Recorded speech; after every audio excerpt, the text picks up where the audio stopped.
समृद्धिको दोस्रो सत्य छ, यो महाशक्तिले आफूमा आकर्षण गरेको विचार नै कालान्तरमा वस्तु र परिस्थितिको रूपमा भौतिक जगतमा प्रकट हुन्छ। समस्त ब्रह्माण्ड सृजना गर्ने, पालना गर्ने र सम्हार गर्ने जुन महाशक्ति छ, त्यो महाशक्ति प्रत्येक व्यक्तिभित्र प्रतिष्ठित छ। यो हामीले पहिलो सूत्रमा बुझ्यौं। अब यो जुन महाशक्ति प्रत्येक व्यक्तिभित्र प्रतिष्ठित छ, यसलाई हामी कसरी प्रयोग गर्न सक्छौं त? यसको प्रयोग के हो? यसको दुरुपयोग के हो? यो महाशक्तिले त तपाईको जीवनलाई तपाईं जस्तो चाहनुहुन्छ त्यस्तै बनाउन सक्नुहुन्छ। तपाईका जीवनका हरेक पक्षहरू, चाहे त्यो स्वास्थ्य होस्, चाहे सम्बन्ध हुन्, चाहे कर्म होस्, चाहे तपाईको शिक्षा, चाहे परिवार, चाहे समाज, तपाईको खुशियाली, तपाईको परमात्मा, सबै कुरालाई त्यो महाशक्तिले व्यवस्थित गर्न सक्नुहुन्छ। त्यो महाशक्ति तपाईभित्रै छ। र यो महाशक्तिले कसरी काम गर्छ त? त्यो महाशक्ति व्यक्तिभित्र प्रतिष्ठित छ। अब व्यक्तिले जे पनि विचार गर्छ, जुन विचारको तरङ्ग एकदम गहिरो हुन्छ, उच्च हुन्छ तरङ्ग, हाई फ्रिक्वेन्सी हुन्छ जुन विचारको, त्यही विचार चाहिँ त्यो महाशक्तिमा गएर आरोपित हुन थाल्छ, इम्प्रिन्टेड हुन थाल्छ।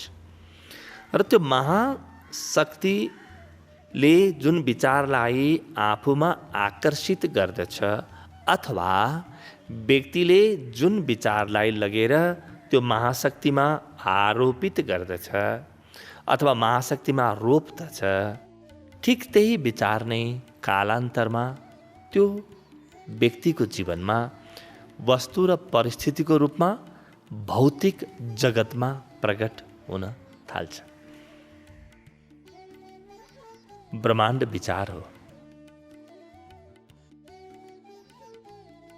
करिब 100 वर्ष पूर्वसम्म भौतिक विज्ञानलाई एउटा भ्रम थियो, यो ब्रह्माण्ड पदार्थले बनेको हो कि भन्ने।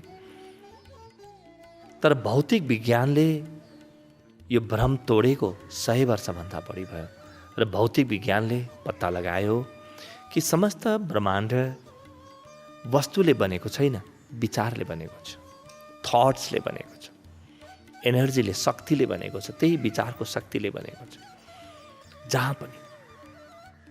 त अहिले त भौतिक विज्ञान भन्छ कि वस्तु भन्ने नै छैन, वस्तु त हाम्रा इन्द्रियहरूको भ्रम हो। इन्द्रियहरूले देख्ने बेलामा, सुन्ने बेलामा, छुने बेलामा त्यो ऊर्जालाई, त्यो विचारलाई वस्तुमा रूपान्तरित गरेर अनुभव गर्छन्। इन्द्रियले त्यसलाई आकार दिन्छन्, इन्द्रियहरूले त्यसलाई नाम दिन्छन्। तर त्यो विचारको न कुनै नाम छ, न कुनै आकार छ। त अहिले भौतिक विज्ञानले बुझेको छ कि यहाँ वस्तु भन्ने नै छैन, म्याटर नै छैन, म्याटर इज अलरेडी डेड।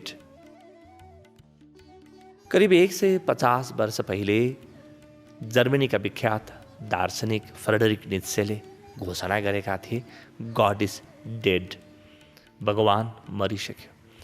तर यी नित्सेलाई के थाहा कि उनले घोषणा गरेको केही दशकमा नै पदार्थ सदाका लागि मर्छ र पदार्थको रूपमा सोच्ने भौतिक जगत पनि मर्छ।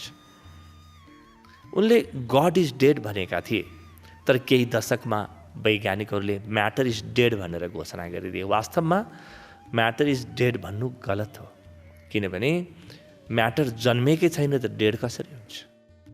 जुन कुरो जन्मेकै छैन त्यसको मृत्यु कसरी हुन्छ? यहाँ पदार्थ नै छैनन्, यहाँ त मात्र ऊर्जा छ। र त्यो मूल विचार, त्यो एक विचार हरेक व्यक्तिभित्र महाशक्तिको रूपमा प्रतिष्ठित छ। त्यही भएर हामी मन्दिर बनाएपछि मूर्तिको प्राण प्रतिष्ठा गर्छौँ। त्यो याद दिलाउन कि हामीभित्रको मूल विचार पर्खेर बसेको छ, त्यसको प्राण प्रतिष्ठा धेरै पहिले परमात्माले गरिदिइसकेको छ, त्यसलाई चिन्न मात्रै बाँकी छ। तपाईँ मूर्तिको प्राण प्रतिष्ठा मात्र नगर्नुहोस्, तपाईँभित्र एउटा जीवित मूर्ति लुकेको छ, विचारको मूर्ति, र त्यो त्यति नै शक्तिशाली छ जति ब्रह्माण्डको मालिक वा ब्रह्माण्डको सृष्टिकर्ता शक्तिशाली छ। त्यो त्यति नै विराट छ जति ब्रह्माण्ड विराट छ, र त्यो तपाईँ म सबैभित्र छ। यो महाशक्तिले के गर्छ भने यसले राम्रो नराम्रो हेर्दैन, यसले गर्न हुने नहुने हेर्दैन, यसको कुनै आफ्नो प्रकारको मूल्यको बारेमा कुनै पनि न्याय अन्याय छैन, यसले कुनै भ्याल्यु जजमेन्ट गर्दैन। तपाईँभित्र प्रतिष्ठित त्यो महाशक्तिमा जस्तो विचार लगेर रोपिदिनु भयो, त्यही विचार चाहिँ कालान्तरमा यसले आफ्नो प्रक्रियाबाट तपाईँको जीवनमा वस्तु र परिस्थितिको रूपमा प्रकट गर्छ। यसले प्रकट गर्छ यो महाशक्तिले।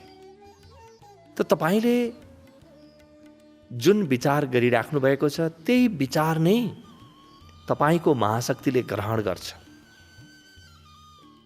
यसैलाई प्रार्थना भनिन्थ्यो, मन्त्र पनि यसैको नाम थियो। प्रार्थना त्यो होइन जुन म भगवानको अगाडि, ईश्वरको अगाडि गएर भन्दछु वा माग्दछु।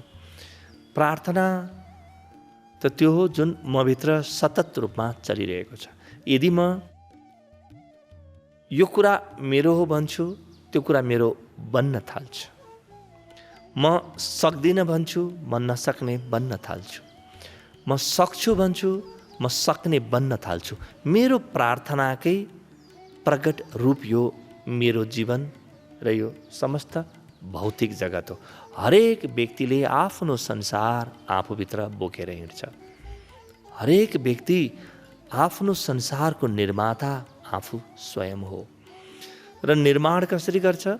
उसले जे विचार गर्छ त्यही विचार नै त्यो महाशक्तिमा आरोपित हुन्छ, र त्यो महाशक्तिले जे कुरा पनि ग्रहण गर्यो, अब उपाय छैन, त्यो ब्रह्माण्डको महाशक्ति हो, त्यसले सबै कुरा भौतिक जगतमा प्रकट गरिदिन्छ। त मेरो जीवन आज कस्तो छ? आजभन्दा पहिले मैले जस्ता विचारहरू गरेँ, मेरो जीवन आज त्यस्तै छ। त अब हेर्नुहोस्, भविष्यमा मेरो जीवन कस्तो हुन्छ त? म आज जे विचार गर्दैछु, मभित्र जे विचार चलिरहेका छन्, यसैको भविष्य रूप मेरो भविष्य हो। यिनै विचारहरू प्रकट हुन्छन्। त्यो महाशक्तिले जुन विचारलाई तानेर आफू ग्रहण गर्छ, त्यही विचार नै कालान्तरमा वस्तु र परिस्थितिको रूपमा प्रकट हुन्छ। कति छिटो प्रकट हुन्छ त्यो व्यक्तिमा भर पर्छ। तपाईँको विचारबाट निर्मित हो यो समस्त संसार, र प्रक्रिया ठिकसँग तपाईँले बुझ्नुहोला, किनभने तपाईँले आफ्नो जीवनको स्वामित्व लिनु छ। अब तपाईँले आफ्नो जीवन आफै निर्माण गर्ने बाटोमा हिँड्नु छ। त्यो महाशक्तिमा जुन विचार गएर रोपियो, त्यो विचार त फल्छ। त्यसकारणले तपाईँ के गर्नुहुन्छ त्यो त्यति महत्त्वको छैन, तपाईँ के बोल्नुहुन्छ त्यो त्यति महत्त्वको छैन, जति तपाईँ के विचार गर्नुहुन्छ त्यो महत्त्वपूर्ण छ। किनभने आज जे विचार छ, भोलि त्यही वाणी बन्छ, पर्सि त्यही कर्मको रूपमा रूपान्तरित हुन्छ। त्यही विचार नै बोली बन्छ, त्यही विचार नै कर्म बन्छ। विचार मूल हो, र त्यो विचार मभित्रको महाशक्तिमा लगेर रोप्नु पर्ने भएकोले मैले चाहेको कुराको विचार गर्न मैले सिक्नुपर्छ। जीवनको सबैभन्दा ठुलो तालिम नै मैले के कुरा विचार गर्ने र कसरी विचार गर्ने भन्ने तालिम हो। योभन्दा ठुलो तालिम अर्को केही पनि हुन सक्दैन। योभन्दा ठुलो शिक्षा केही पनि छैन। विचारको शिक्षा सबैभन्दा ठुलो शिक्षा हो। विचारको तालिम सबैभन्दा ठुलो तालिम हो। मैले विचार रोज्न जाने भने त मेरो जीवन मेरो हातमा आइहाल्यो नि। अब कहाँ गरिबी, अब कहाँ रोग, कहाँ विपन्नता, कहाँ अशक्तता, कहाँ असफलता, कहाँ अशान्ति, केही पनि जीवनमा आउँदैन, आउनै सक्दैनन्। किनभने तपाईँको जीवन तपाईँको निर्माण हो, तपाईँको सृजना हो र तपाईँ भन्नाले तपाईँभित्र चलिरहेका विचार भन्ने बुझिन्छ। तपाईँभित्र चलिरहेका विचारले चेतनाको निर्माण गर्छ।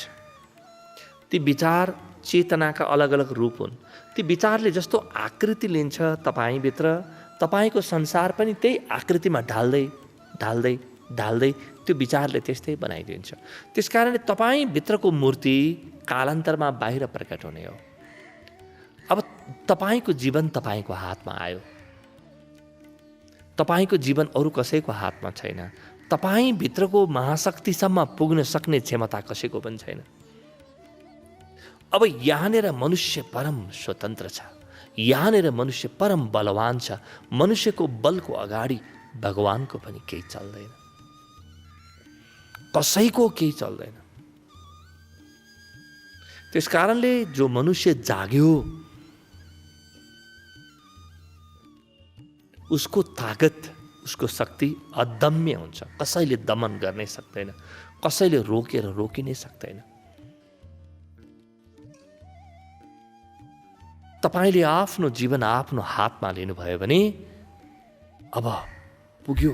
तपाईँ परम स्वतन्त्र हुनुभयो। तपाईँको जीवनमा तिनै कुराहरू प्रकट हुन थाल्छन् जुन तपाईँ चाहनुहुन्छ। त्यसकारणले आफूभित्रको महाशक्तिमा कस्तो विचार लैजाने यो रोज्ने क्षमताको विकास गर्नुहोस्। यो सबैभन्दा ठुलो मन्त्र हो।